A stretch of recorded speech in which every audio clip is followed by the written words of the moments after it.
Boyce every now and then and talk to you about the things that matter in life. And one of the most important things that matters in life, whether you're talking about economics or anything else, is relationships.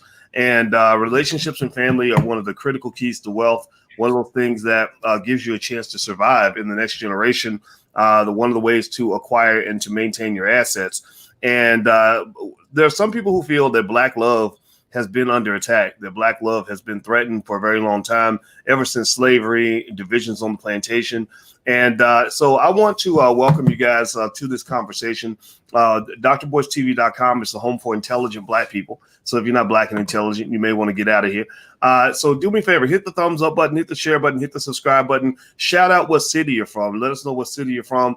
And I want to say hello to Erica Mack and Sunman and DDS and Abdur and Jake Neely and Reginald Smith and everybody else. And also, don't forget, when we begin this conversation, first thing I want you guys to know from the jump is that we are Black first. Hashtag B1. Put a hashtag B1 in the chat if you agree.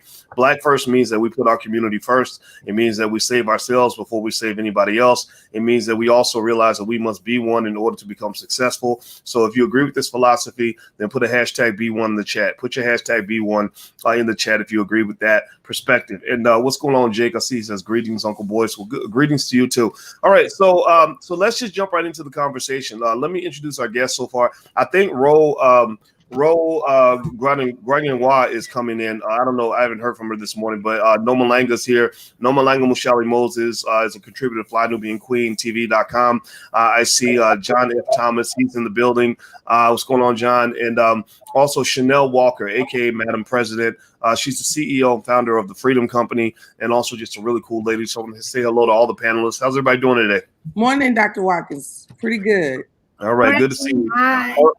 All right, hey Noma, good to see you. Noma's all the way in Botswana, by the way. So if you wonder why the panel's early in the morning, it's because Noma and Ro on a different time zone. So Noma, tell Ro that if she makes me get out of bed this early in the morning, she better be the first one here. So all right, so let's get it cracking. Let's jump in. All right, so let me ask a question. I want everybody to give me a yes or no in the chat based on how you feel about this question. Is Black love either dead or dying? Give me a yes or no in the chat if you feel that Black love is either dead or it's dying or it's on life support or it's in critical condition in the ICU, or Black love got coronavirus, or where it's probably going to recover but it could die, or if Black love has like late stage cancer. Give me a yes or no if you think Black love is sick or dying or dead. And so then I'm going to start with ask my panelists. And so I'm going to start with I'm gonna start with the eldest in the room, but she also she looks like she's a 25-year-old, so it don't really count because a Black doesn't crack. So Noma Langa, as a person who actually wasn't born in America, but you've married an African American man, so you know Black culture very well. Is Black love dead or dying or sick? I actually think it's not even close to dead or dying. I think that we do a very good job of delineating between a lot of dysfunction and what real Black love is. So it can sometimes seem like it's dead or dying or that we're attacking each other, but we are separating ourselves from those who are not fully committed to the building of Black families, Black wealth, and the Black community. Okay. All right. So next, Chanel. Dr. Watkins, I 100% say no. Black love is alive and well, and it's definitely taking jogs in the park, and it's eating its vegetables, and it is doing very well. Black love is alive and well. It is not dead, nowhere near it, and actually it's infinity. It ain't going nowhere. And I think a lot of times when you think of Black love or anybody who feels like it's dead or in the ICU, I believe that they're looking at it from a white supremacist standard. But Black men and Black women love each other, and our love is nowhere near dying. John? I believe that Black love is there, but it is struggling. It's dying, and the reason why I say that is because you can kind of see in our communities where the Black men have been taken from the homes, put in jail. So it's hard to cultivate their love when you're separating families. You know, you're taking a man away from the home. And also in the media, we're constantly shown in commercials, whether it be commercials, TV, movies, where they're constantly showing like interracial couples, even with some of our biggest stars like Will Smith or Denzel Washington. You rarely see them with a black wife, a black woman, a black girlfriend, whatever the situation may be. They're typically with a Hispanic woman, a white woman mostly, and they don't want to show that because they don't want to empower us, kind of like with the shows we used to watch with like the Fresh Prince of Bel-Air, Uncle Phil and Aunt Viv, you know, showing that black love, family matters. Bill Cosby, probably one of the best examples of showing that black love and with a positive black family. So we don't really get that much anymore. I mean, we have Black-ish, but most of the time you see just a lot of ratchet stuff on TV, and it's an attack for a reason. They're doing that for a reason, to not empower us. So black love is there, but it's not being shown in the mainstream media to the masses. It's being shown that we're ratchet, we're alone, I can be independent, I don't need you. But black love is there, but it's just we need to be showing it more ourselves. Okay, well, you know, I'm looking at some of your responses, and there's a lot of folks in the chat that feel like black love is dead, dying, sick, in ICU, that is not doing so well, and so I guess you know, I'd be curious to know in terms of what you, because I think, you know, in my opinion, that the answer is everywhere, right? It's all over the place, right? There's some areas you can go in our community where the odds of two black people staying together longer than the amount of time it takes to make a baby is non-existent, right? You know, you have so many couples where they literally will get together, make a baby, and not even be together when the baby's born, and repeat that process.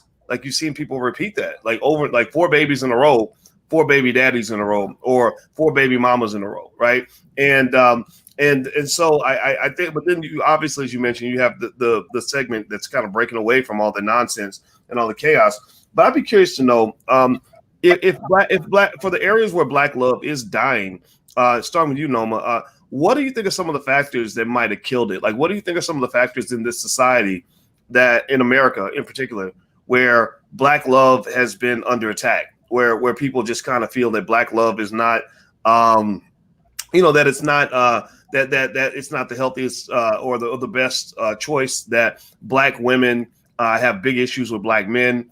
Black men aren't respectful to black women, or just the idea of a union and a relationship is not even something that's even important or sacred to people. What are some of the societal factors that you've observed that have led you to notice that there might be some problems here?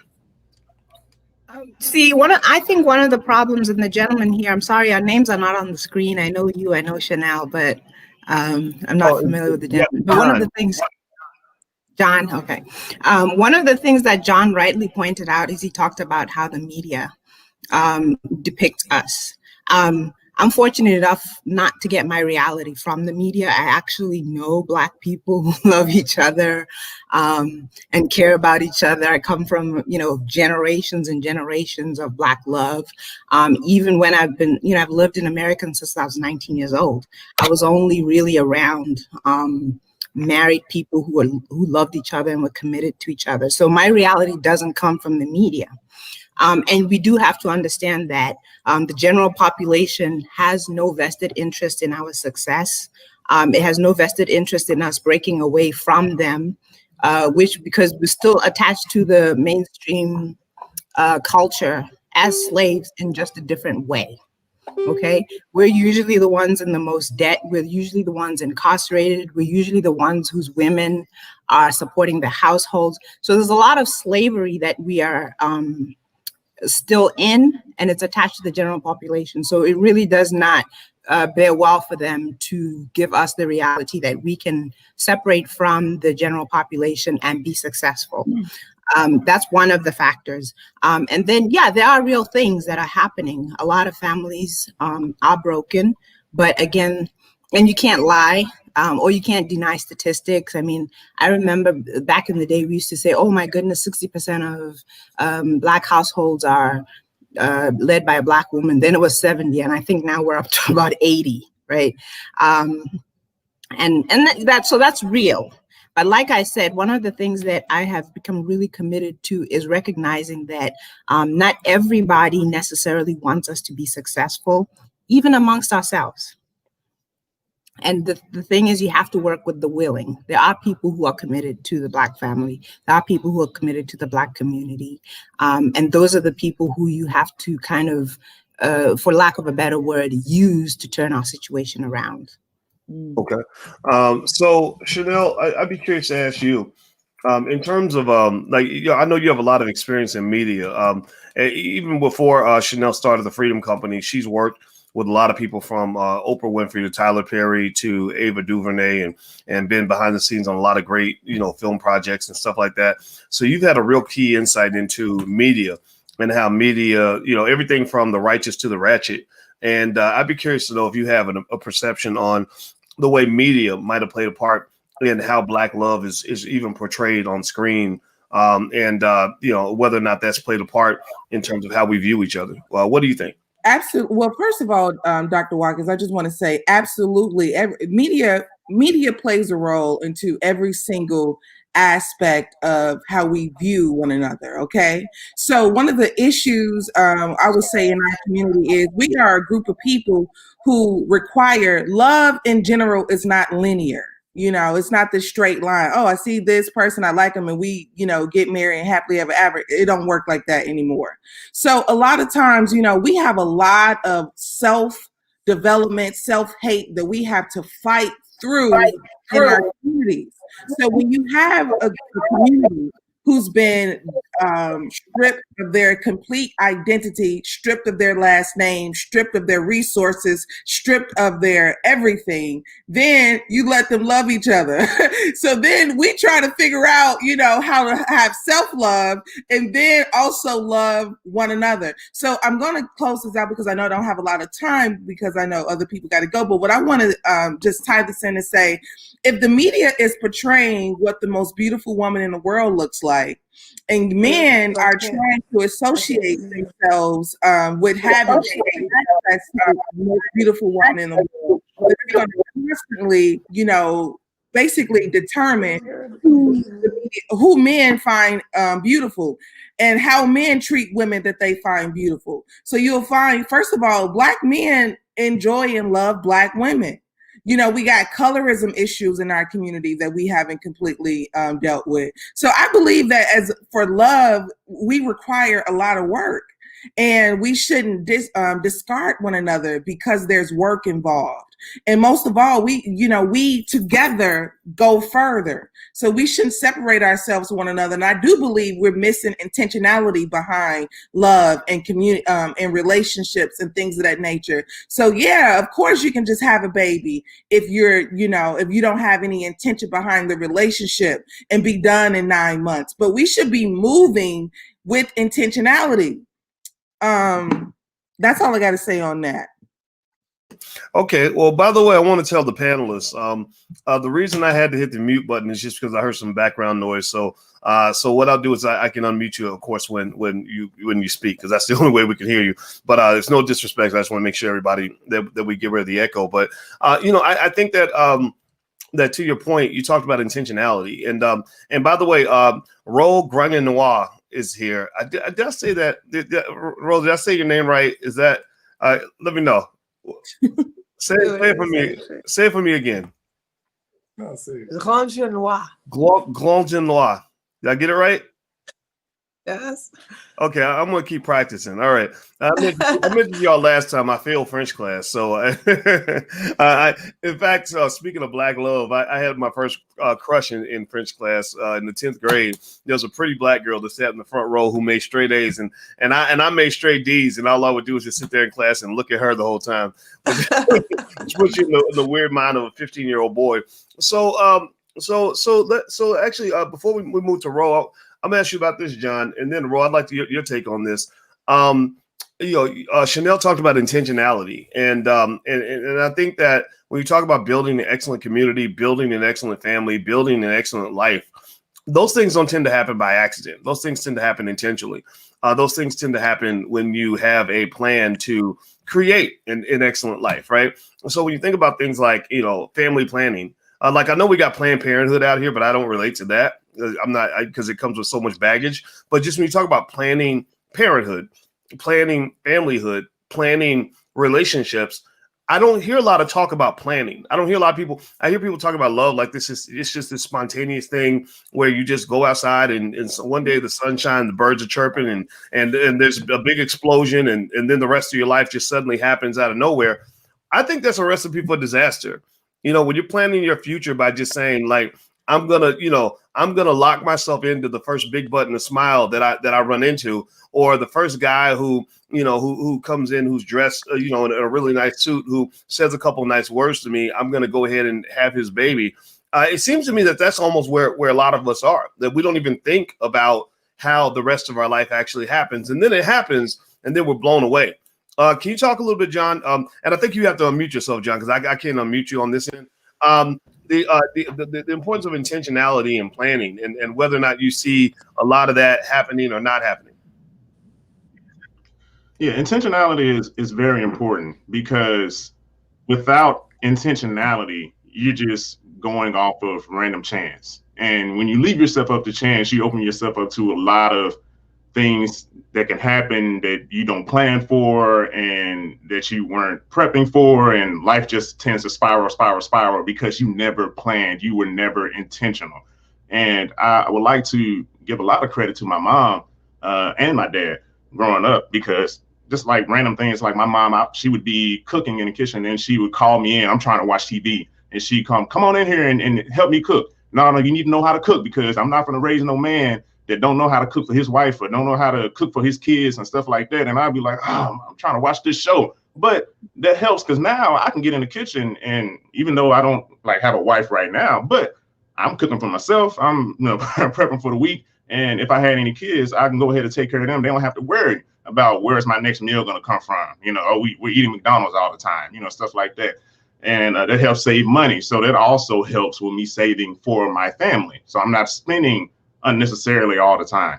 And with my dad being there, showing me what it is to be a man, what it means to step up, to take care of responsibility, being intentional in the things that he does, even because not everything is going to go 100% your way. But when you are intentional, when you do have a plan, even when life throws you those curveballs, you can still bounce back and make things happen for the betterment of your family, or for your Black family. So I believe that being intentional is very important, very key, and we have to be more intentional. We can't just be leaving things up to chance so often. So we have to sit down and come up with a plan, come up with a 5-year plan, 10-year plan. This is what I'm going to do. This is how I'm going to do it, and I need to stick to that. And I think we're being just a little too loose with like how we're playing our lives and leaving things up to chance. We have to be intentional. So what do you think, Ro? I think that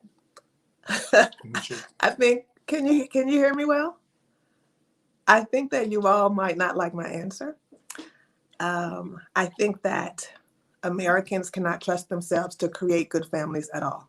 And people need to stop trying to rely on anything that they learned about family while living in America, including your parents, a mother asking their son to learn how to cook.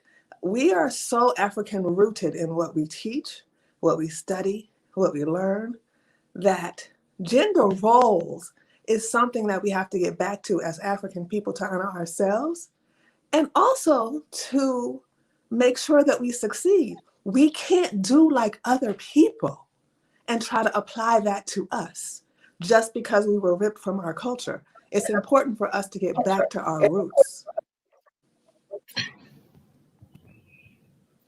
Okay, so all right, so Ro makes a pretty strong argument. By the way, we believe in freedom of speech here, so don't worry about whether or not people are gonna like your answer. The ugly answer is sometimes the most May I beautiful. add something? Oh, go ahead, please, Noma. It's interesting because before Rose spoke, I had written down 2 words. I wrote culture and I had written tradition.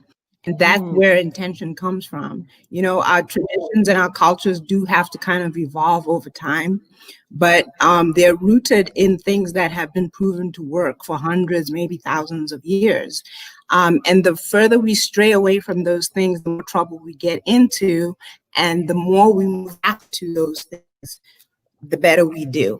It's so funny because whenever you look at groups of people who are failing almost systematically or almost constantly, or failure is the overriding thing with them, is you will find that they have they're not rooted in their own culture and their own traditions.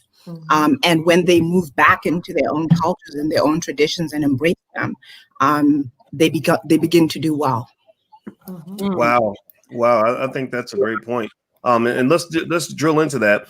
Before we move on, I want to let everybody know that we are our panel, our all Black intellectual chocolate panel. Today we're talking about Black love and whether or not Black love is dead, dying, sick, or in ICU or whatever. And our panelists for today are Madam President. You can just kind of raise your hand when I say your name, that way everybody knows it. Madam President, CEO and founder of the Freedom Company, John F. Thomas, who's a writer and director out of Hollywood. Ro Guanganwa. I'm gonna keep trying. I promise you. And Noma Ro Guanganwa, the founder of the Wife School. So she teaches women how to be better wives. She has a philosophy and she teaches that. And also Nomalanga Mushali Moses, founder of Successful Black Woman, Healthy Black Woman, contributor on FlyNewBeingQueenTV.com. And I think it's really important. What I like is that part of our panel actually comes from other countries or lives in another country anyway. And so you've kind of seen globally different ways the relationships are approached. And I want to dig deeper into that. And so I'm actually going to start backwards this time. I like to go back to Ro and Noma on this, because it does seem to me that Americans in general, and then maybe African Americans, and I think we learn a lot of who we are. We get a lot of our practices from white people. Right? White people tell us, well, you guys are backward and you need to be more progressive. So you need to do it this way instead of that way. And I never trusted that. I just see, relationships dropping like flies. I see a lot of children that don't have both parents. They're traumatized because of that. I see a lot of chaos. I see a lot of stupid hashtags like blame Black men. I see a lot of anger. I go to look at sites like Madame Noir, where it just seems like Black men, literally, like you're more threatened by them than you are damn near by a Klansman. It's like, who needs the KKK when you've got Black women that literally think you need to be dead, all right? And so it just seems to me, and not that all Black women feel that way. We know that's not true, but we know that there's like this weird popular narrative that's just kind of, you look at the election, Black men were being blamed for not going along on the Joe Biden train, right? And you had Black women in powerful positions, Kamala on down, strolling to the polls, going out of their way to say Black men suck, to hell with Black men. And then you could throw on top of that with media consistently reminding Black women, Black men are terrible. Get you a white man. Go do like that lady and marry Prince Charles or what the hell is it, Prince William? I can't remember which one, Harry, whatever one she married. But you get the point. So I guess I'll start with you, Ro. What's going on with that? I mean, can you speak to that a little bit? Well, first of all, I think that our disconnection from our roots is so heavy. We are 400 years disconnected. And most of us do not realize that we live in a bubble of recycling ignorance. We are a people, unlike all other Africans who live outside of Africa. We never move around outside of our nation. We have stayed in America with less than 1% of us leaving the American continent for 401 years. So it means that our ideas are not going to have anything to do with anything except for what we learned from slavery, from trauma, from European behavior, from being oppressed. And it also means that we believe heavily that our state is real and right. We believe heavily that what the media tells us, without any opposing connection to our culture and our roots and our family telling us differently.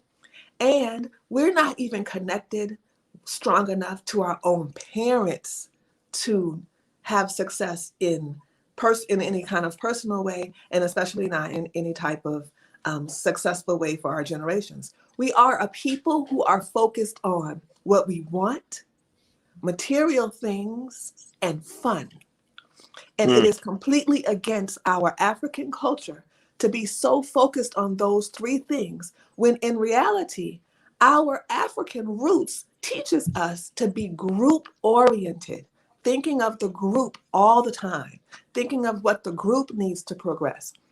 If Africa had financial power like African Americans, they would be unstoppable, which is why everyone does so much to stop them from touching a dollar. Wow. Okay. So, we mentioned the dollar, which we can definitely dig into that. So in fact, actually, let's start there.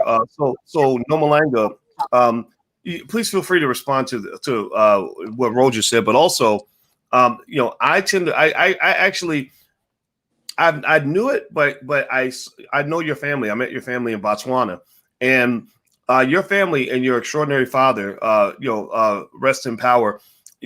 I saw from watching how he moved and how your family moved that there's a clear understanding that family is directly related to wealth. That your ability to maintain your family is one of the keys to your economic survival and prosperity. Can you kind of speak to that in terms of how you learn these things, as a child? Well, it's interesting. Ro talks about growing up in a bubble, but I also kind of grew up in a bubble, but it was the exact opposite bubble, where I thought that everybody had a nuclear family with a mom and a dad, and that was what was normal. And then obviously I got exposed to more. I've lived in the United States since I was 19 years old. But as I got older, I realized that you can lose yourself and not really know who you are, what you're doing. There's so many ideas. America is anything and everything can happen in America, right? And you can get drawn into that. But I realized when I got older, especially after I got married and then had children, that it was very, very important to go back to understanding that our culture and our traditions are in place, like I said before, for a purpose. They do have to evolve with time. But I started to appreciate that, wow, my mother and my father have very key things that they instilled in us. And the further I move away from those things, the more problems I have. The more people I see who don't understand those things or don't embrace those things, the more problems that they have. So I started to really, really appreciate that our cultures and our traditions are what make us successful. And to the question of wealth, I don't believe there's any way to build wealth without building a family, because you keep losing the wealth. If you keep starting over, and I've been saying this, I'm sure, for the last 10 years, if you keep starting over with every generation with nothing, because there is no family structure, there's no way that you can build wealth that sustains for 100 years, 200 years, and so forth. And if you look at the general population in America, they've mastered that. I even say it from a business point of view. There'll be people who are trying to build a business and they're frustrated that it's not a big business or it's not doing well. And they're comparing other big businesses. I'm saying, look, Walmart, the Waltons started that thing, I don't know how many years ago, and it's been going for generations. Everything that you see that they're sustaining is because they've kept it together from generation to generation to generation. And there's no way to be successful if you keep starting over every 20, 30 years. And for some people, it's even more frequently. It's one father here, and then within the next year or two, it's another father and a different mother. And it's just all over the place. There's just no way to be successful, whether it's with wealth or with family, if you're starting over and you're comparing yourself or trying to compete with people who have held it together for hundreds of years. Okay, everybody, we just came in. I'm talking to our all-Black intellectual chocolate panel this morning about Black love and Black relationships. In case you don't know, on drboycetv.com, we're doing a lot of panels. Typically, we do them at 8 o'clock at night. Today, we started at 8 o'clock in the morning because Ro and Noma are across the world, and this is actually nighttime for them, or close to it. And so we our goal is to create Black-owned media because we believe Black voices need to be heard from all different sides of the spectrum, because we think white media is doing a terrible job of informing the Black community, which they never should have had that job in the first place, but we're taking that job away. They have been fired. So everybody, if you could, please hit the thumbs up button. Make sure you subscribe, whatever platform you're on, make sure you subscribe. Share this video because we need to talk about Black love. We're going to talk about Black power because Black love is Black power. Black love is Black wealth. Black love is Black prosperity. So please make sure that you share this video. If you haven't shared the video, please do that and hit that notification bell so you'll be notified whenever we go live. So everybody in the chat, go ahead and let's just get with the spirit of the conversation. Everybody use the hashtag Black Love, one word, hashtag Black Love. Put that in the chat so that we can get on the same page. You guys know we're B1, hashtag B1. Well, right now we're also hashtag Black Love. And I just want to say that, I'll throw it out there and talk about Chanel before I ask you this question. I had to be trained. Well, I'm going to say trained, but I was prepared and groomed from my parents that the only type of woman I'm supposed to love is a Black woman. I got from my father. I saw my father adore my mother for 46 years. They're still married now. And I remember, and my father is not my real father. He actually, my biological father, with the slavery dysfunction, right? My biological father wasn't there, but to show you the bright side of our greatness, I had another father that stepped in and did a great job. And then also, so I saw my father adore my mother. I saw my father submit to my mother for many years. I saw my mother submit to my father. I saw them both submitting to the relationship, that they submitted to something bigger than themselves. It wasn't, I got to have my way all the time.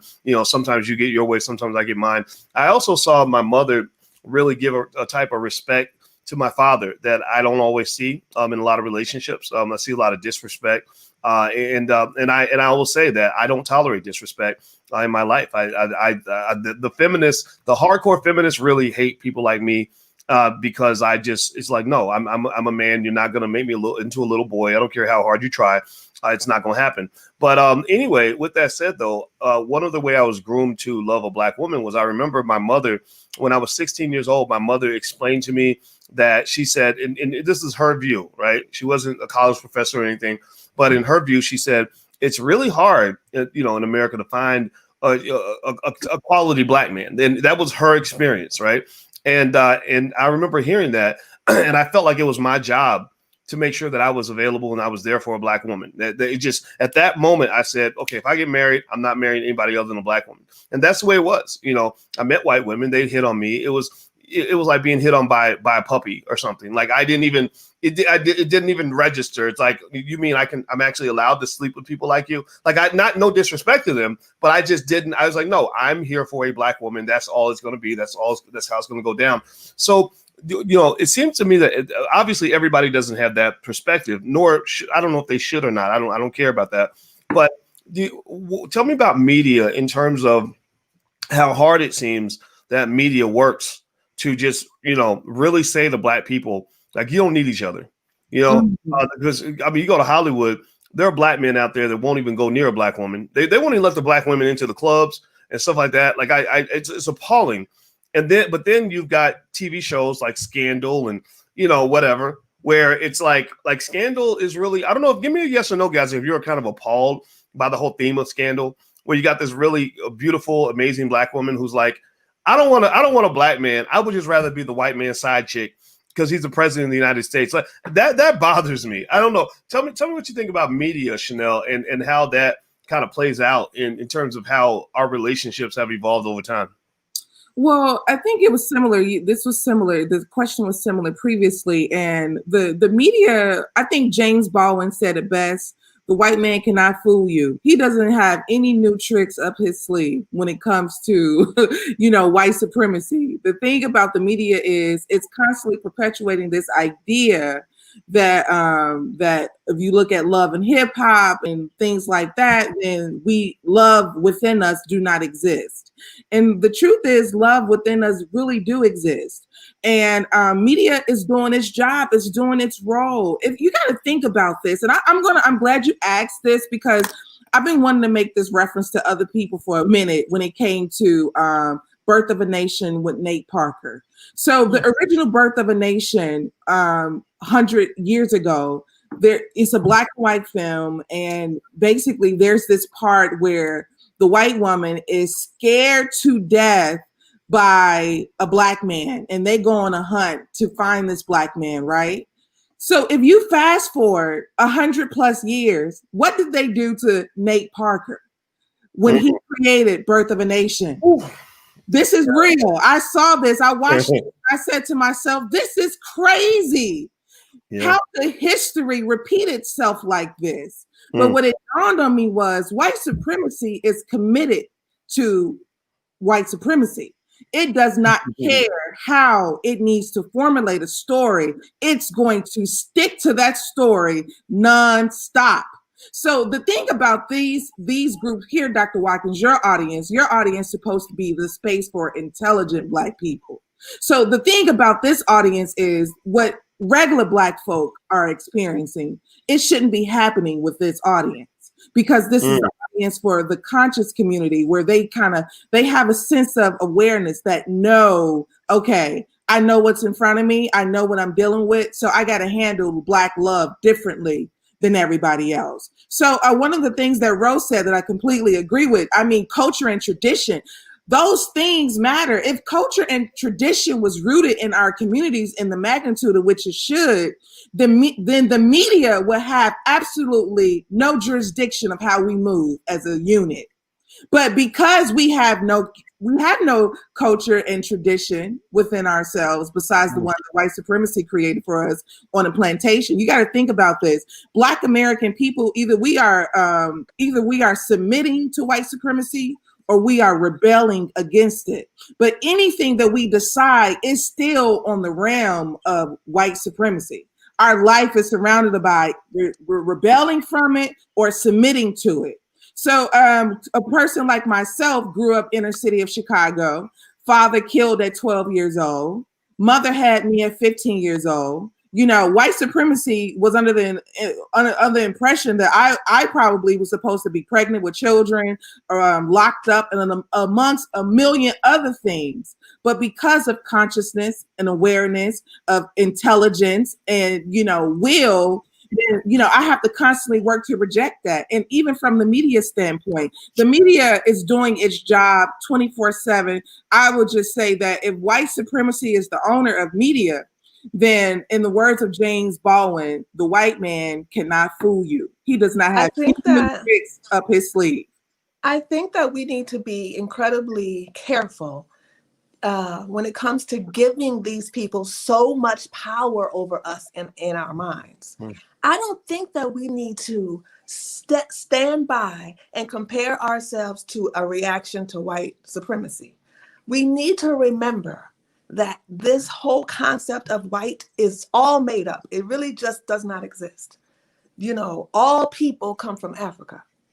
And these people who have very light skin, who call themselves white, are very void of melanin. They're being attacked daily by the sun. They know that their skin is extremely translucent and vulnerable. And they know that if they have sex with one African-blooded person, their family will be Black in one generation. So if you ask the average person if they want their generation, their grandchildren, to be their ethnicity, everybody on earth is going to say yes, including them. And for them to survive, they must be racist. They're not going to survive if they just love everybody. It scientifically and biologically cannot happen. They have to shield away from us so that their skin and their power can stay the way that it is. We really don't have to worry so much about what they're doing. We almost need to consider strongly about not even calling them the W word. It gives them too much power. They are simply European people trying to stay alive. It gives them too much power. We need to focus on what we need to do. We need to stay focused and stop thinking that we are victims. Yes, they have been brutal all over the world, but they have an instinct that tells them correctly that if they don't try to survive, they won't survive. Wow. So we, as the people who have incredible intelligence, and I want to remind people again, it has been scientifically proven that after the primates, all other humans on Earth have an intelligence level number 6. The primates are 5, everyone else is 6. And then when you get to the African-blooded people, they test again and again at intelligence number 9. 9. It means that we must be incredibly hypnotized to be controlled. And this is how we need to see ourselves. Very, very powerful. Not just our skin, not just our ability to throw a ball, but our intelligence is very much so off the charts. If we do not watch media, I haven't watched media in 16 years. I have been shocked after the first year how much I view myself in a more positive light after the first year. Wow. And it is imperative to understand that this doesn't take very long. Nomalanga said, and I want to say, I met Nomalanga in South Africa. Nomalanga is a real living African princess, and she's Miss Botswana. Okay. She does know what she's talking about. She's very elegant, and we have arguments sometimes about who's more elegant. I say she's more elegant. But it needs to be very clear that we have such a gift that we don't understand. And Nomalanga said that she went to America at 19, and then it changed the way that she kept becoming sidetracked, I think she was saying it or referring to. And we have been in America for 401 years. She was there for maybe 20 years. I don't know, maybe I'm off a little, but we have been there for 401 years. We are our grandparents. We're not just ourselves. If we were not so strongly, thus our slave descendants living right now, we wouldn't be able to remember our slave recipes that were not written down. We wouldn't be able to remember any of those things. We literally are reliving slavery every day because we won't change our status. So I beg people to understand, you are extremely powerful. Even the people in America who have Black blood mixed with like 25% of European blood, we are still very genetically African. We are extremely mentally powerful. And we know it when we turn the TV off. We don't know it when the TV is on. Well, that's such an interesting point. I think, okay, so we won't call them white people anymore. Maybe we can call them melanin deficient. So I'll say hello, John Smith, MD, melanin deficient. So everybody type MD in the chat. we have now relabeled white people. All white people watching, you're now MD. We feel sorry for you. But in all seriousness, though, I mean, they relabel us all the time, right? So let's take that power back. But I want to go to John. John, the lone male on the panel, other than myself. So when you go through a life and you're in your early 30s or 33 years old, right? Is that right? Yeah. In my Jesus year. Okay, you're in your Jesus year. That's right. And so when you go and you're kind of living life and meeting people, meeting different Black women for different walks of life. Maybe you're sizing her up, she's sizing you up, whatever the case may be. We're not judging it at all. But I'd be curious to know what's your honest assessment in terms of how you think the range of perspectives that people have of you, or preconceived notions they might have of you as a Black man, and how has that impacted your ability to engage with Black women that you meet in any capacity, not just in dating but working and things like that. I ask that question because I can say that I've seen just kind of this broad spectrum of reactions, everything from admiration to disdain, right, even before they even know me. And so I'll be curious to know what your experience has been. My experience in particular, it has been admiration from some, and then from others, just complete dismissal.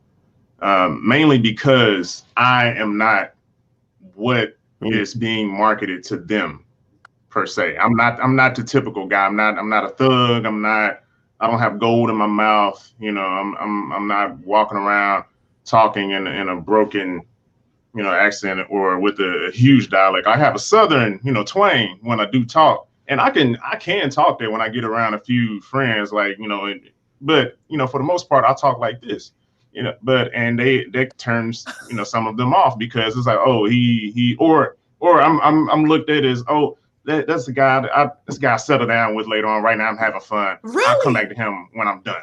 You know, so yeah. So a lot. There's been a few times.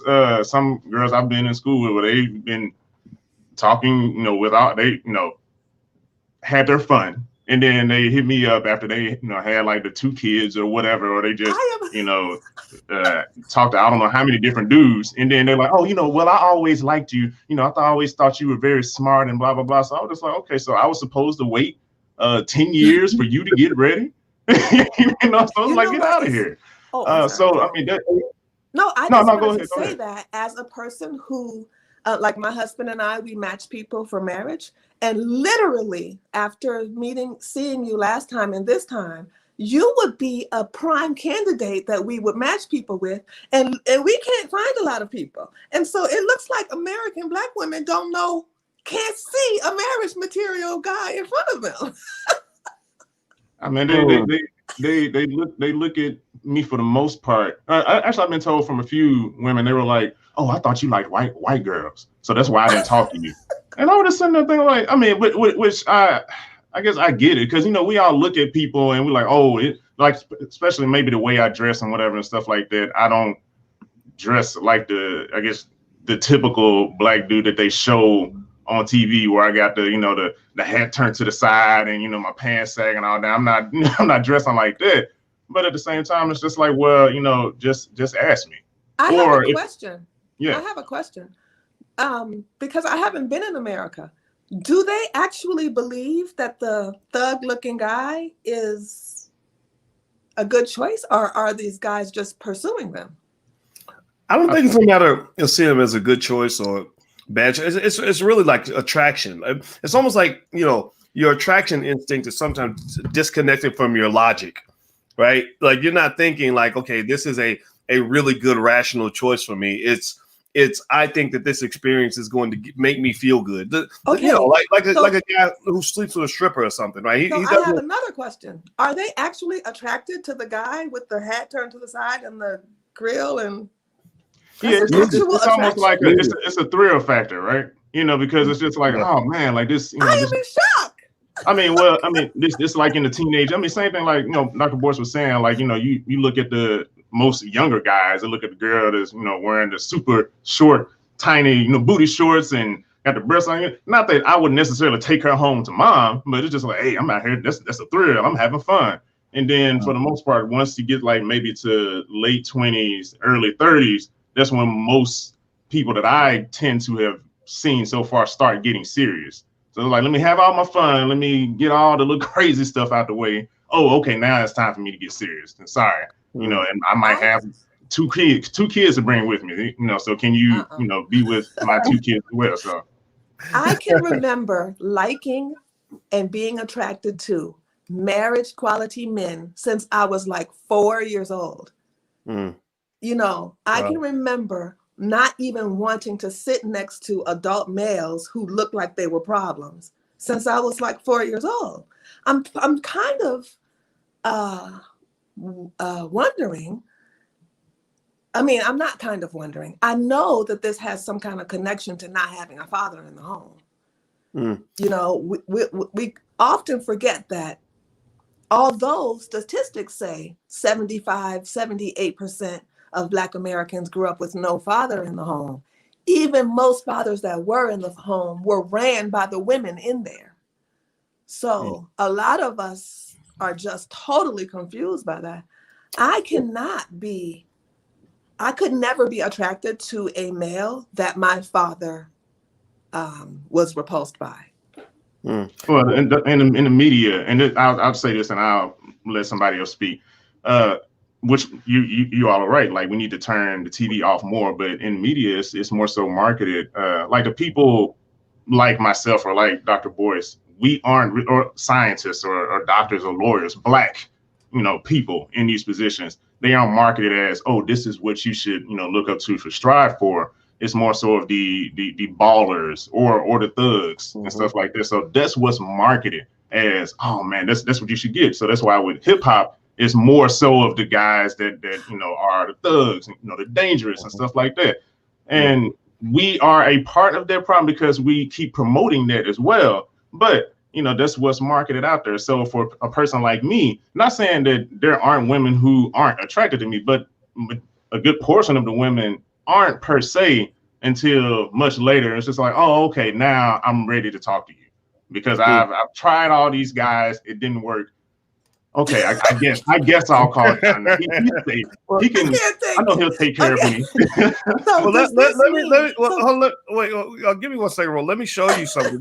This gives you an example of what I think John is talking about. Now this shows how far back the tradition goes of celebrating the thug culture and the rapper culture. Women tend to be, not all women, but a lot of women like men with money, status, and power. So one of the ways that the Black woman, unfortunately, many Black women are trained to chase the gangster thug persona is by who they glorify, who they choose to promote. So if you are a Black college professor and you're trying to get on TV, it's going to be much harder for you to get on media than if you are a Black man who raps about killing Black people, right? So this goes back. I like this list because it's a list of the richest rappers in America. And it's also guys that are not, these are not 18-year-olds. These guys are 40, 50, some of them are over the age of 50. But this shows it goes back 25, 30 years. Diddy got his start in the 90s. Dr. Dre got his start in the 90s. Birdman, all these guys have been around except for Drake. He's maybe about 34, 35 years old, maybe a little younger. I can't remember. But the point is, if you look at this, right, this shows that these guys are all making millions and millions of dollars. There's Jay-Z in there. Every single one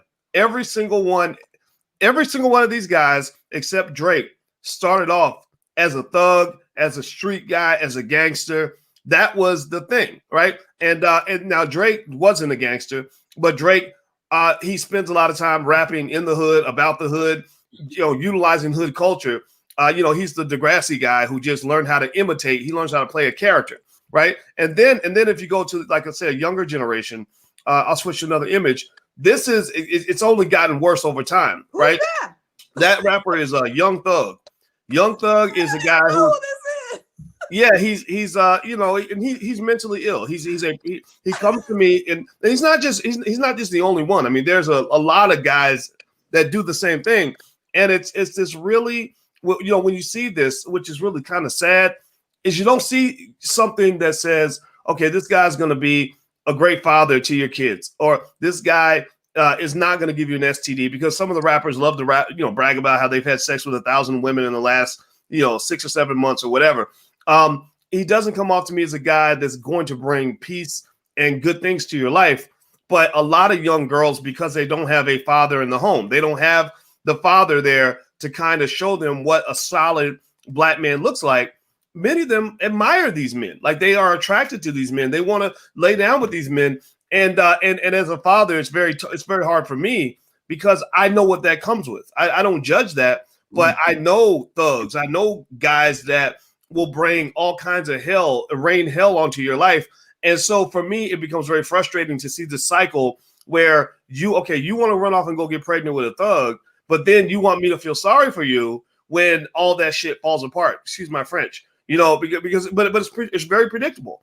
And I probably say that out of frustration. And then, Ro, I'd like to go back to you. It's frustrating for me because I've mentored young people, male and female, and I could just think of one particular time where there was one young lady who said, "Oh, I want you to meet my new boyfriend." I said, "Okay, great." And I shook the guy's hand, and literally from the very moment I shook his hand, I said, "Please do not keep this man in your life. Please do not have a baby with this man." I asked a couple questions. So first of all, when I shook his hand, he's looking down, he's looking away. He gives me this flimsy little, wimpy little handshake. And like he was almost embarrassed to even shake my hand and meet me. And then I said, "So tell me about him." "Oh, well, he's got a couple of kids with a couple of women." And I was I said, "Okay." I'm not here to judge you. I don't want to tell people how to live their life, but if you get pregnant with this man, it's going to ruin your life. Right. And she said, well, how do you know? I said, because I could tell just by shaking his hand that he doesn't have a father. I could tell that instantly. And it's no disrespect. It's not to say that, because you can't control some of that stuff, right? You're just a baby. You don't know what your parents are doing. I didn't have a father when I grew up. I just got a replacement dad, right? I said, he doesn't know how to be a man. He's not going to be a good man for you. He's going to break your heart. Then he's going to break your children's hearts. And it drove me insane, because it's almost like reading out of a textbook. That is precisely what happened. And years later, this person, has kids and fathers and problems. And I never say I told you so, but I'm just kind of like, yeah, that's kind of how it goes in America. We ruin our lives and then we wonder who did it. So Ro, please, I'd love to hear your thoughts on any of that. I just want to say that I think people are hypnotized. I know that it sounds drastic, but I think that we need to remember that 4 out of 5 people are easily hypnotized.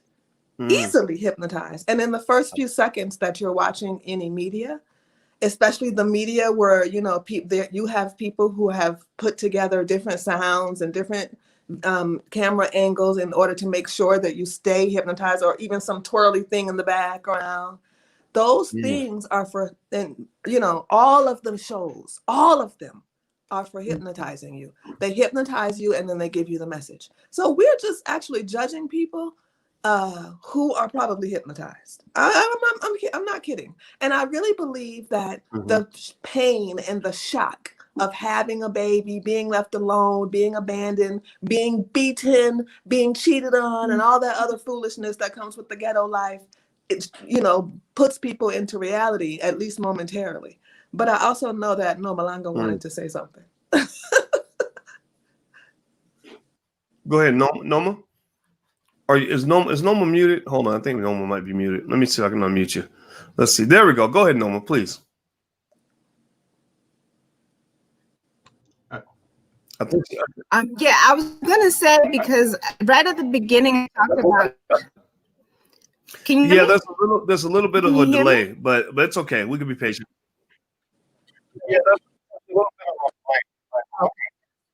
Okay. I was going to say from the beginning, one of the first comments that I made when we started this, the session was talking about not getting our reality from media. And unfortunately, a lot of people actually get their reality from media. And it's so funny because it doesn't make sense that when you watch, let's say, a story, that is not real, that you could interpret that as real. But somehow we do that. Okay. I'm pausing because I'm not sure. Oh yeah, I can hear you. Yeah, okay. So one of the things that I can say is that if you don't really have, like, for instance, I feel it's so unfair for us to expect somebody who didn't have a father to father a child and know what to do. But they have no reference. It really is unfair. I think that a lot of people have good intentions, even when they enter their relationships and their marriages, but they just don't know what to do, or what they're told to do is the exact opposite of what they're actually supposed to do. And then of course it doesn't work, and that frustrates them. And then they buy into the reality that, actually building a family or marriage is actually something that's not, it's not realistic anymore. It's not necessary. I can't find anybody, and all those kinds of things. But it's really because they don't have a real life example. So you can't blame people. And then when you couple in with what Rose said, where people are hypnotized, but they're not hypnotized to believe the right thing that will work for them. They're hypnotized to believe almost the exact opposite of what will work for them. And then another point that I wanted to make, I think you talked about how women want to pursue money, power, and influence. Absolutely, they should. Marriage in its origin, Africans used to marry to increase their money, power, and influence.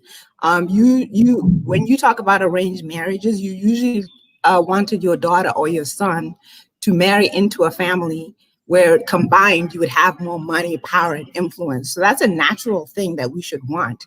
The problem is that people are seeing people who actually have no money, power, and influence. They have it temporarily.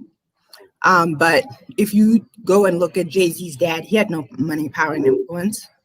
And I hope his son will have it, but probably not, because they don't know how to keep it. So it's okay to pursue money, power, and influence, but that should be our instinct, and it's good to have that instinct. But we don't know how to do it correctly. And that's what's happening. We don't know how to do it the right way. And because of that, we're doing it wrong. And then, that's where we reach the state where we're perpetuating failure for generations. All right, everybody who just tuned in, our All Black Intellectual Chocolate panel is discussing Black love and whether or not Black love is dead. That's the question we're asking today. Or if it's sick or on life support, or just has if Black love got the Rona.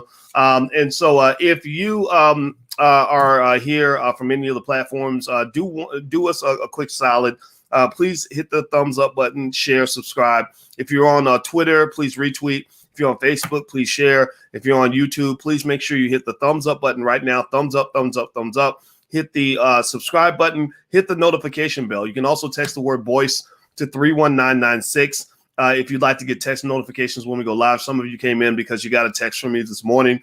So you can text the word Boyce to 31996. We're going to do a lot of these intellectual chocolate panels all throughout the week, typically at 8 p.m. Eastern, or we're going to also do some at 8 a.m. Eastern because Noma and Ro are across the world, and we want to make sure they're included also. And so one of the things I want to share with you guys, and by the way, if you are smart and you're smart and Black, and you do well on camera, you're not going to freeze up, you have something intelligent to say, or you want to get out here and share your point of view, we can open this up to the public too. If you think that you're fit for a panel, I'm going to put the email address in the chat, producer@flynubianmedia.com.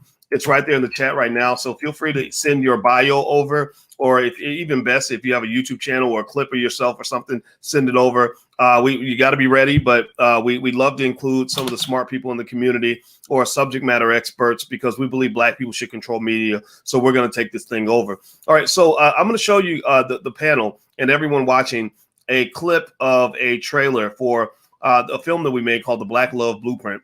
Now, the reason that we made this film was because we felt like there was an issue here that maybe as a community, one of the big problems we have is that some people make mistakes, not because they're trying to make mistakes.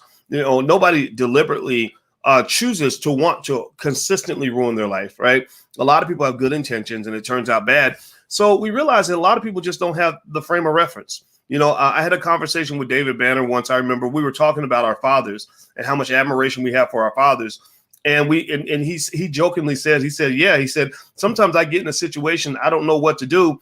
And I would just think, well, what would my father do? And I would just do what my father would do. And I said, yeah, me too. Thank God that our fathers are not crazy and weak and ridiculous, right? So we created the Black Love Blueprint, which was a film with a bunch of marital therapists and really interesting stories and creative ways to display some of the challenges that we've seen, some of the dysfunction, as kind of saying, look, if this is not part of your culture, then go learn a new culture. If this is not your family tradition, then learn a new tradition. Go to school, right? Like Ro has the wife school, right? Go to school. Like all this stuff that you're trying to figure out is in a book somewhere. How to make good choices is in a book somewhere. So part of the reason I'll tell you guys, I get a lot of pushback sometimes because I go into Uncle Boyce mode and I start to share what I've seen. And I do that because I have a heart for young people, especially who never got the guidance. They just don't know, and they want to know. Like there are a lot of them that really want to know. So some will ignore you, but a lot of them are like, well, what do we do? Like, I don't know. Like, I didn't plan for it to happen this way. So in fact, actually, before I show you guys the trailer, I remember I had a conversation once with a woman who had 6 kids, 6 daddies. And I mean, just fascinating. Like she was 6 for 6. And I was like, and I didn't judge, but I got a chance to really talk to her for a really long time. And I said, Boyce, don't say anything that's going to be mean or judgmental. She's getting judged by the world already.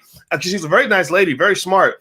And she just talked me through the whole process of how it happened. And she literally was like, I didn't intend for it to happen this way.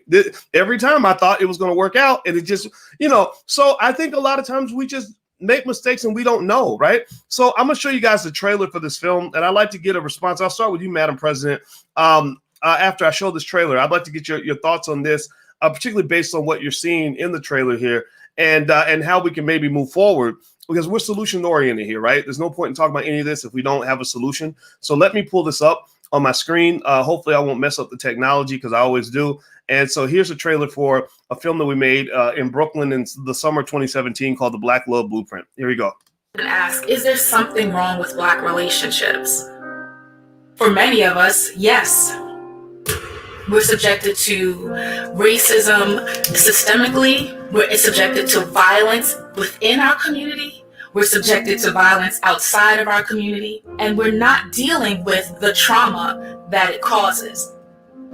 The psychological consequences of broken relationships is broken people. There's so many ways that when a relationship breaks down and ends, that it can leave people in a negative space. If you show up in the world depressed and defrocked, you won't attract nobody or the wrong person. Black men and women are definitely at war. The issue is that we're fighting on the same side, and sometimes we don't realize it. There is a war, but not all of us are involved in the war, are engaged in the war. So what we have to do to end the war is promote more positive images of us not at war together. We are all here with the common agenda, which is to heal Black relationships and focus on Black love. So how could we say that we are at war if we are all here in unity, moving in love? He showed me why I wanted to do for him what I had never done for anyone. He showed me why I was created to be his wife. I will never, ever forget that day. And I can't forget that day. Black love has changed our life tremendously. Black love has helped us build an empire. Yes. And Black love is beautiful. Yeah.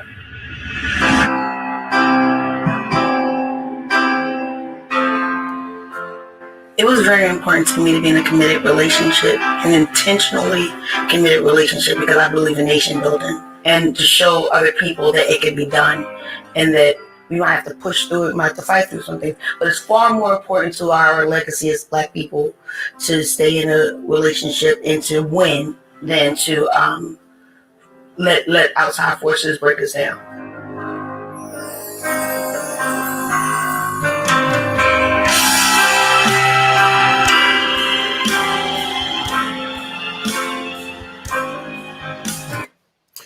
Okay, so Madam President, first of all, let me give a shout out to Dorian Chandler and S.T. Brown, the director and executive producer on this film. Let me ask you this, Madam President. When you saw that trailer, did that spark any thoughts for you? I mean, it's beautiful. Number one, I love what's happening, the conversation that's being held, and it's also obviously the softer side of things, pulling the heartstrings there. But I think that something that I think that we should keep in mind sometimes, I think we could be very instantaneous thought process where we just only focus on the now. The thing that I would like for anybody to walk away with is love isn't just about the year 2020 and 2021. Like Nomalanga said, it's the lifetime of a future, building homes and things and fixing the trauma that's happening within our communities. And it's not linear. So we need patience with one another. We need all the good stuff so that we can truly progress in love. Other than that, we're going to constantly, like the sister said, be in this hypnosis cycle, and we can put an end to that. But the trailer sparked an interest, or just highlighted that we are lovable. We come from love, and we should stay rooted in it. Okay. So we come from love. We should stay rooted in it. John, your thoughts? And I know you're a filmmaker also. By the way, John's an award-winning filmmaker. And Chanel's worked with a lot of great people in the industry. I mentioned Oprah Winfrey and Tyler Perry and Ava DuVernay and a lot of other people. And, she's also the founder of the Freedom Company. That's the name of her company. Everybody should go check it out. They have really great products. And so, John, as a filmmaker and a person who understands the power of images and media and things like that, when you saw the trailer, did it sort of evoke any thoughts in your mind in terms of where we are, where we need to go? Yeah, it evoked thoughts in my mind of what is not really being shown as much, because like Ro was saying, and like a lot of us were, I think Rowan and Madam President were saying, like, media is extremely powerful. And how I was talking earlier, how it constantly projects to us there's nothing wrong with if somebody in the comments, if they married outside of the race, if they're married, that's fine. As long as you are promoting Black people and Black love. But there is an attack, a strategic attack, showing that, a Black man should be with somebody other than his Black woman, and a Black woman should be with somebody other than the Black man. We're constantly showing. That's why shows like the Cosby Show isn't on anymore, because they don't want that positive view of a Black family that loves a successful Black family. They don't want it. And let's not forget that Bill Cosby is now the face of toxic masculinity. But go ahead, please continue. Right, exactly. So I mean, that's not by accident. It didn't just happen. They did that on purpose. So we have to understand that we are being attacked. They are attacking our leaders that are helping us, either not letting us get hypnotized by them, but hypnotizing us in the right way. They're showing us like, hey, yeah, believe in yourself. You can do this. You can be dope. You can have a beautiful Black family. You can be successful and Black and proud. There's nothing wrong with it. And this film definitely shows that we need to get back to the roots. And that goes back to what Malanga was saying earlier, tradition, culture. We need that, and to push that on through our generations. Like, I want my children to be successful. I want my children's children to be successful. Like, we need to stop just living so much in the now. And that's what America kind of pushes, their narrative, like live in the now, just go, like you listen to music, party. I'm gonna spend my money this weekend. I'm supposed to pay rent, but screw it, I'm gonna turn it up. It's just like, I remember listening to that. I was just like, and it was what, a Pitbull song. And I was just like, what the hell, what? Neil singing all over the song. He sounds great, but this is a horrible message. So, I gotta go. Did he really say like I'm supposed to pay rent? Yeah, it was like I know my rent was supposed to be paid about a week ago, like something like that. I'm about to get my lights cut off, but I don't care though. I'm gonna turn up this weekend or something like that. I forgot how the rest of the song goes. They would play it like almost 24/7, and I was just like, you got to be kidding me. Wow. That is fascinating, and what you said sparked a thought with me, and I'd like, and then after I shared this quick thought, I'd love to get the panelists sort of closing statement. It's like I think about another song about a rapper. What's his name? I forgot his name, which rapper it was, but I remember in his song, it was a really great song, but one of the lyrics was, "We gonna ball today, F tomorrow." Like, I don't care about tomorrow. I'm gonna really live it up today, and that's a consistent thing. There's another one. 2 Chainz had a song, "I'm riding around and I'm getting it. It's mine, I spend it. It's mine, I spend it." So what they're kind of promoting, and this is no accident, they're promoting instant gratification over delayed gratification. And what they don't understand is how deep that is. That's very, very deep. And it's very deep because when a Yale professor measured which cultures tend to have the most success, the most prosperity, and things like that, she actually said the Nigerian culture was, in her view, she wasn't Black, but she said Nigerian culture is the strongest culture in the world in her view. And the 3 factors that she measured were the amount of pride you have in your people, like just being proud of who you are, self-esteem, cultural self-esteem. Number 2 was a commitment to education. Nigerians as a culture are very committed to education. And the last one was a commitment to delayed gratification. The willingness to sacrifice today so that you can have more tomorrow, a willingness to sacrifice for future generations, for your family, for something bigger than yourself, something long-term as opposed to short-term. And so, so that resonates with me as a financial guy, because all investing is, and wealth building, all that is delayed gratification. All it is planting a seed and letting your seed grow. And so when people have no harvest, they then say, well, I don't have anything. And you say, well, did you plant any seeds? And they're like, wait, you mean I have to plant seeds to have a harvest? Just that basic connection, people don't seem to get that. So what you are saying is very, very serious and very, very deep. And if you look at the hypnotic power of music and media, and you're seeping this into the subconscious of millions of people, you're creating a blueprint for self-destruction. Right. That's what you're basically doing. So I encourage everybody to really think about this and to just kind of know that delayed gratification is really the most one of the most critical elements of success that there is. So I'd like to ask every panelist. We can start with Noma Langa and Madam President, and then Ro, and then John. Give me your final thought, maybe in 60 to 90 seconds. What's your final thought on where we are, where we can go, how we can do better, so that we can all walk away with something positive? Everybody type the word positive in the chat. Positive, positive, positive, because that's where we want to go with this. We're not here to complain. We're here to fix and make ourselves better. So we'll start with you, Noma Langa. What do you think? You know, you were talking about the lady with the 6 children by 6 men. And then you kind of said, you know, you said 2 things. You said, I'm not judging her. And then the second thing you said was, she said she didn't know what happened, but there's no person that doesn't know how a baby's made. So she knew, right? And I think that we need to reshape the way we perceive the word judging, because one of the things that I know about, not that I'm the picture of perfection or anything like that, but people who tend to have done well and have made their parents proud are very scared of being judged by the right people. One of the things that I grew up deathly afraid of was disappointing my father, disappointing my family, humiliating our family, dragging their name in the mud. I still feel that way. That causes me to conduct myself in a certain way. Now, if you look at the mainstream culture, it always says, don't judge me. Don't, I can't remember. There's always these little cliche things that we say. But ultimately it means that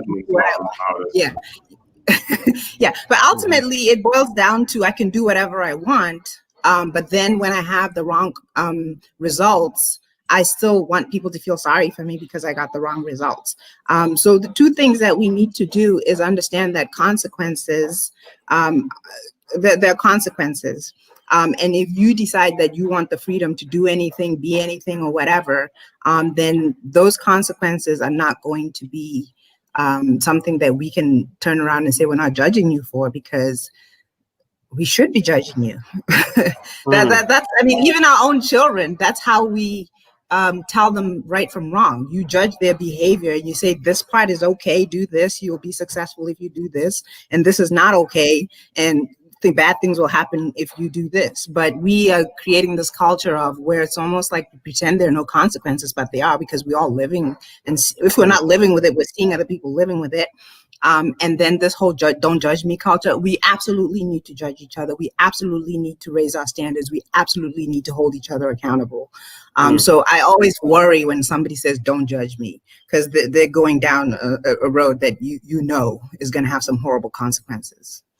Wow, I think that's a powerful thing. I mean, if you think about a society at large and a civilized culture, you have judges, you have juries and verdicts and defendants and victims. And I think that the crazy thing about what you just said is that if I were to take that step and judge the choice you made, I might find you guilty, but you're also the victim, right? You are guilty of being a perpetrator against yourself, right? You've ruined your own life. And then you're right. If you're too flimsy about sort of clear accountability or clear or just honesty, how about honesty? Then you can allow a person to go through life and say, gosh, I keep being a victim and I have no idea who the perpetrator is. Somebody needs to go find the black man who did this to me, right? And it's not, I know you want to blame the black man, because everybody blames the black man for everything that goes wrong in their life. But we didn't do that. John didn't do that. I don't see John going around ruining people's lives, right? But like you said, if you are, if you get to your 30s and you've been running wild with dating thugs and putting yourself in crazy situations, but then you want to go to the nice guy John and say, don't judge me, but I got 5 kids by 5 thugs who might come to your house and beat your ass because they don't like you. Like John don't want to be a part of that. He don't want no parts of that. Then don't, whose fault is that, right? And then what some people will do is they'll blame John, right? John, you're too judgmental. Like, no, John, made certain choices, right, in his life, and I think, and it's not a gender bias sort of thing. I don't want to put it that way, because you can flip the genders very easily on that, and I think that you're right though. without accountability, then you have no core in terms of who you are. So, Madam President, your final thought. Yeah, I just want to say, first of all, it's been a pleasure with everybody on the panel. But my final thoughts is let love liberate. We know where we come from in this country in the past that we've had, but we have to continue to fight against all the things that's in front of us to be healthy, to live and lead healthy lives. And we can't be bogged down just to our experiences. Sometimes once you have experiences, if it's bad and it's in love, you can release that. You don't have to hold on to it. We should be building families. And most of all, we should be building communities. We should have a new standard, because the one that was put in front of us and before us, it's not the road that we want to go down. So I think we should let love liberate, and we are not each other's enemy. As I always say, white supremacy is our enemy. There we go. I like that. Okay, Miss Rowe, your final thought. I wanted to say that as African-blooded people, it is important for us to understand that we have power. We are powerful-minded people, and that we have this human consciousness aspect that we all need to understand, that there are those who feel that they are being forced in life, and those are the people who we're talking about, who we become very disappointed and who feel like they're victims of their circumstance. And then there are people who know that they have power. In order to transform our people from the lower level forced people into people who are powerful, they need to be able to consciously understand that they are powerful, they have choices, and that their choices matter. And in life school, if you come to us and you have children, you've made bad choices, you haven't been married, so forth and so on, and you want to seek learning and guidance and help, and then we tell you clearly, if you get pregnant before marriage, you're out of wife school. We cannot accept you doing what you know is wrong when you have been taking. You have to know that you are accountable for your own choices. When people have a problem with accepting their choices, when people have a problem with accepting criticism, which affects their choices, we often tell them, listen, you're overreacting to normal criticism. You need to understand that we can see and tell that it's because you didn't have a father as a child and as a teenager, as a young adult, who was there to correct you and to criticize you and love you inside of your home. And so now you do not associate criticism with love. You think that people who criticize you are out to get you, when literally we could just save our time and go do something else. So I want to say that that accountability aspect is a huge piece that is missing in our culture. And it is not something to take lightly, to believe that, the film that you were showing about Black love and how powerful it can be. Black love can be incredibly powerful. Black love is incredibly powerful. But a lot of people think that it doesn't matter if they marry outside of their culture. It matters. It does matter. You need to marry a Black person. You need to marry an African-blooded person who knows that they are African-blooded. Because if we're going to be powerful, we're going to have to continue to marry with other people in our culture. We can have great successful marriages outside of our culture, but that money is going to keep leaving our culture because of that particular marriage. And it's not helpful. It is not helpful at all. I know people who are married to people outside of our culture, and they often have felt like they didn't have enough choices. I understand. But if you come to us and you expect us to pacify you and tell you that it's okay that you marry somebody who was not African, you're wrong. We're not going to do it. We're never going to tell you that. I was born into a family that was extremely militant. My parents were Black Panthers. Both of my parents come from New Orleans. In New Orleans, we had an extreme amount of power as Black people that we are never willing to let go by blending too much with the people who want to take our power. It doesn't make any sense. It is important to understand we need to stay marrying Black people. American Black people can do very well marrying with African people. They have good families. They may not have as much money as us, but their wealth is in the wealth of quality of their family. And we have crappy families and more money. So there needs to be an even exchange. Don't judge those African people thinking they don't have as much money as you. In my opinion, they have more than you with less money. They have more than most Americans with less money. In Family Matcher, my husband and I do Family Matcher, and we are so serious. We will match 2 Americans, but one of those people who are being matched needs to come from a 2-parent home. Both people marrying from a single-parent home are just going down, creating dysfunction, and they're not going to have generational success. Their children will suffer. Their gender roles will be all mixed up. We're not going to have boys become men, and we're not going to have girls become women. We have already too many masculine females and feminine soft males, and we don't need that. We need to get back to Africa where women know how to be feminine from the inside out, and where men know how to be masculine with their protection and their providing. So many people ask me, what does masculinity mean? I'm in shock, but I answer the question.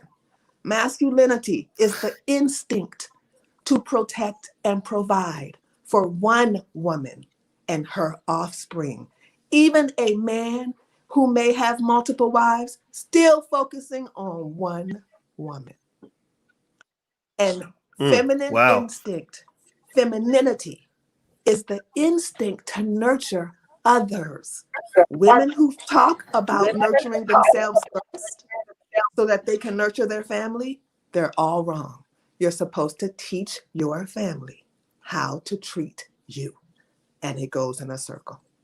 Well, you know, that's so funny you mentioned that. And then before we go to John on his closing remark, I remember one time Alicia and I were out running, and that was part of my process. If you guys saw videos of me 5 years ago, you would know the fat voice.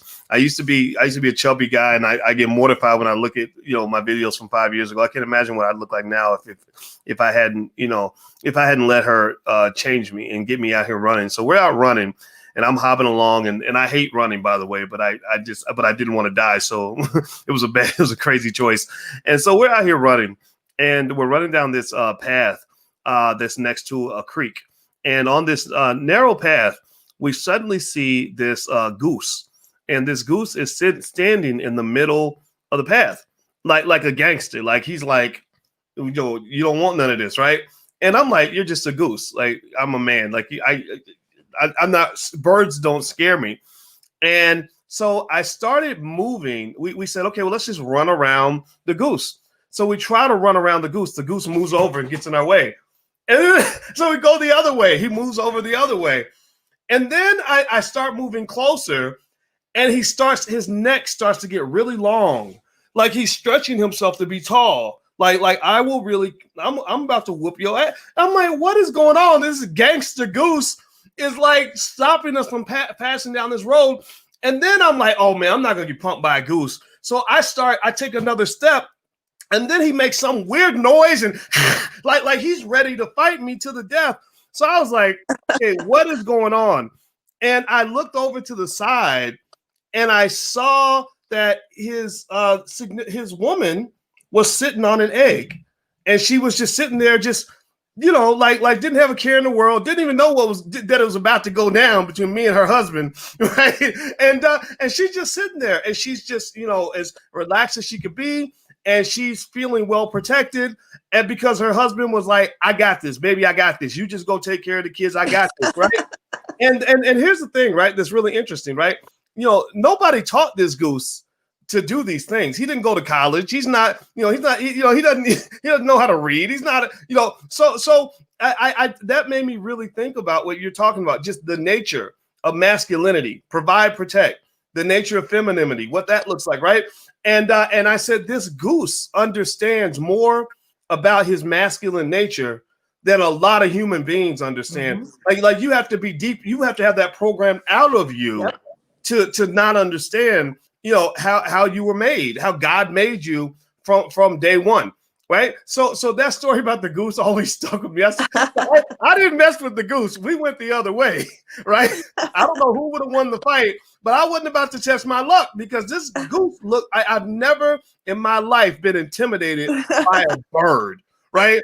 So anyway, okay. So John, what's your closing remark here? How can we walk away from this as better people? I'll just say that we must protect our Black men, and Black men, we must protect our Black women. Like, I can't say this enough. It's not enough for me to only shield Black men from attacks from our enemy if we aren't doing the same thing for our Black women who are also fighting daily alongside us. They fight with us, alongside us.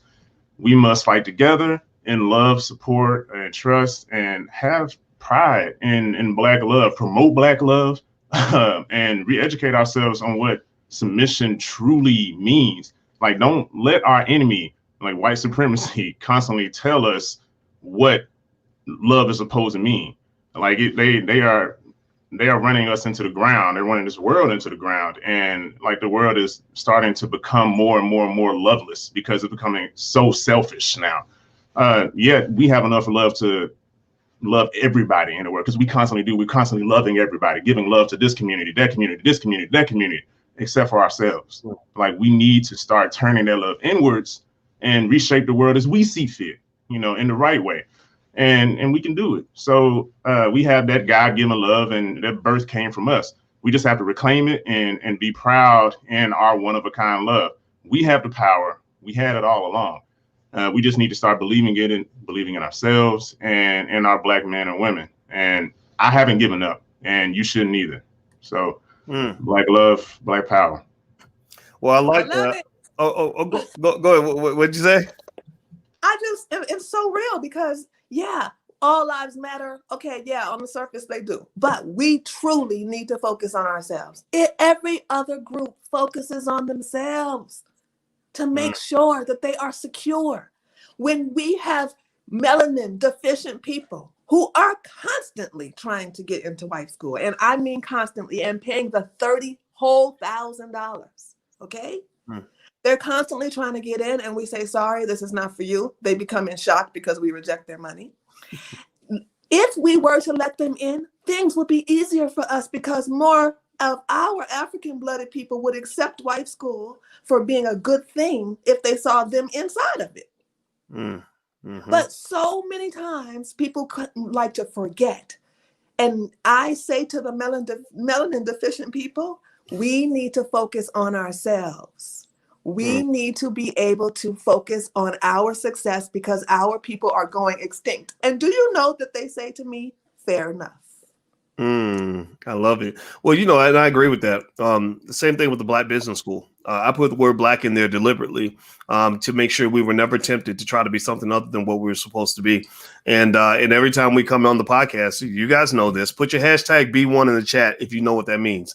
Hashtag B1, Black first. We focus on ourselves first. We save ourselves before we go save the world because and that's a deprogramming process because we have been trained for hundreds of years to save other people.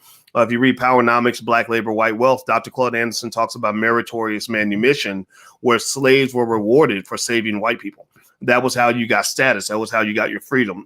One Black man snitched on a slave revolt and saved the white people in town. They gave him a statue. The statue was up for 100 years. They gave him freedom. They gave him money.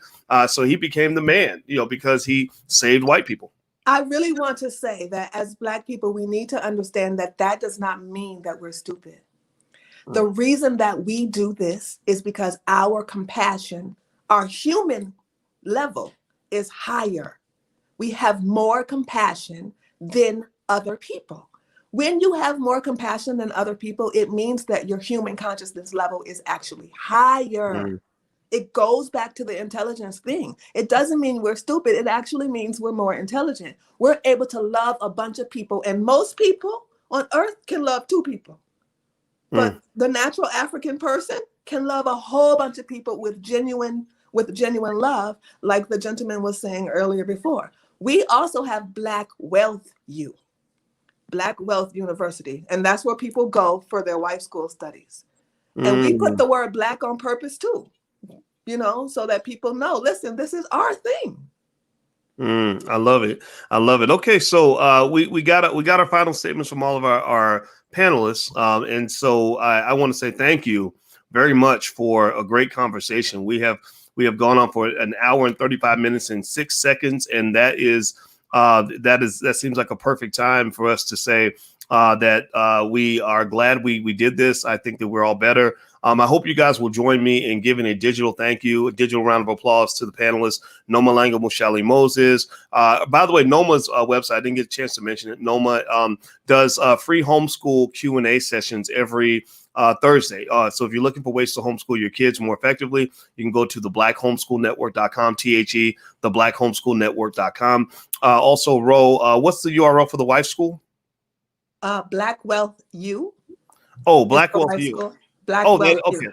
Black Wealth U. And we call it Black Wealth because, family creates wealth, but our focus is for family generational studies.